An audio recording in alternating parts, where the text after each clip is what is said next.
Hello and welcome to FPL Malbo. My name is Andy. I've got my team selection video ahead of Game Week 28 for you today. I'll take you through how I did in double Game Week 27 and we'll have a look at how I'm planning on navigating blank for this week's Game Week. I also did a free hit video, so if you want to hear a little bit more detail on that, then go and check it out. But stay and check this one out first. So, Game Week 27 was a pretty interesting one. Before the rearranged Bournemouth-Luton game, I was, I think, down to about 95k in the world, something like that. Like I dropped about 40k in rank, and yeah, that kind of saved me a little bit. The Bournemouth and Luton match. All of my players returned and it ended up. I still had about a 10k red arrow, but it wasn't quite as disastrous as it could have been.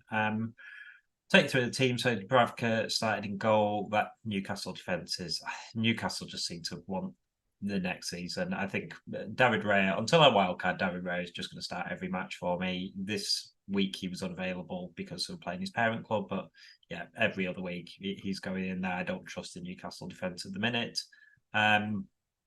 Then Gabriel got 1 point. Pedro Porro got 7. He got a clean sheet. I don't expect too many clean sheets from him. I've really got him in for his attacking return, so that was a bit of a bonus. He did create 2 big chances in that match as well, so nice to see him back fit and starting, and yeah, straight back amongst the action, I guess, still getting forward. Midfield, Gordon, Foden, Saka, or blanking. Gordon went off injured after about half an hour. I was watching that game. Yeah, annoying. Barkley I'll skip over as well. You've got Watkins and Haaland, nothing from them. And then, of course, the Bournemouth-Luton match comes around and Ross Barkley scores. He also missed a sitter. He really should have had 2 goals that would have put, I think it was at 3 each, so it would have put Luton back ahead. But you know what? I'll take the 1 return. Delighted with that. Solanke scoring completed his redemption arc for this week, really. He was actually my second best player, but it was only a point behind Barkley. So I kind of guess the captain's decision paid off eventually. But Zabani is the real one. Apparently, he hasn't scored in over 3.5 years. Looking at the fixtures for this game week, I thought I really fancied a clean sheet in one of them, and an outside chance for a clean sheet in both. Didn't go anywhere close to that, and for him to score is unbelievably lucky. So I'll take it. It really saved my game week. It was a good rank boost, particularly when you look at my bench and Garnacho with 9 points. He got 2 assists for winning 2 penalties, which yeah, is a little frustrating. But in fairness, I never really considered starting him. Although the Newcastle defence has been really poor of late, Gordon's still getting plenty of points, and he would have been the one that I would have considered. I think I would have considered Phil Foden if he wasn't done such a fantastic run of form with him playing Liverpool, of course. But he's been playing so well recently that I kind of back him to get points from anywhere. I'll be playing him against Arsenal in 2 weeks when they play them, and yeah, hoping for the best. But yeah, tough week, but could have been considerably worse. Like I say, at one point I was looking and I had Pedro Porro who'd returned, and that was it. For all my single game week players, I had 1 player who got a clean sheet, no attacking returns from anywhere else. Yeah, and so to finish with just a small red arrow is okay. I'm okay with that. I'm going to be free hitting next week. I've only got 3 available players at the moment. So let's have a look at what my free hit team is looking like.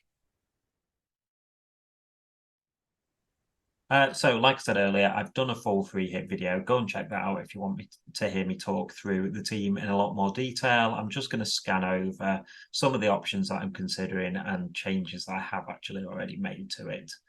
Now, I put my squad together and I said quite early on I want 3 Villa players. And then when I put the team together, I realised that I'd actually prefer the double Brentford defence over having a Villa defender. And Doughty and Porro I want because they both have attacking potential. So because of that, I've actually brought in Bailey into the midfield, and I've taken out Conte from my defence. That last spot, which is currently to Bailey, I think there were loads of options, and I think they're all much of a muchness, and you're kind of taking a punt. I've seen a lot of free hit drafts that are incredibly similar to this. I think Douglas Luiz isn't in a lot of them. I think Douglas Luiz is Villa's second best pick for me. He's on corners and penalties. He has some potential from open play as well. He gets the odd goal, he gets the odd assist. He has been playing a little bit deeper since Kamara's injury. But actually, I think with John McGinn's injury, I think there's potential that he kind of pushes back up again. I don't think it matters too much because you are sort of relying on set pieces a lot for his potential attacking returns. But he has had a lot of attacking returns this season, and Bailey is more explosive. But I think he will start. I think he is kind of first choice in front of Diaby at the moment, but he's the one who often comes off after 60 minutes. If Villa was struggling a little bit, say it's still 0-0 or whatever, one each, then yeah, he's the one I feel like will be sacrificed. And I don't like minutes risks on a free hit squad that much.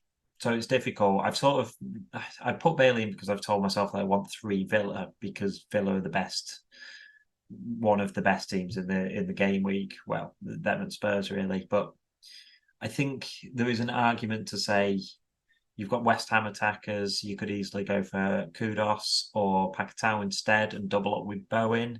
And then you've got the striking options as well. I've got Morris on the bench, but I think Muniz as well from Fulham is a really strong option.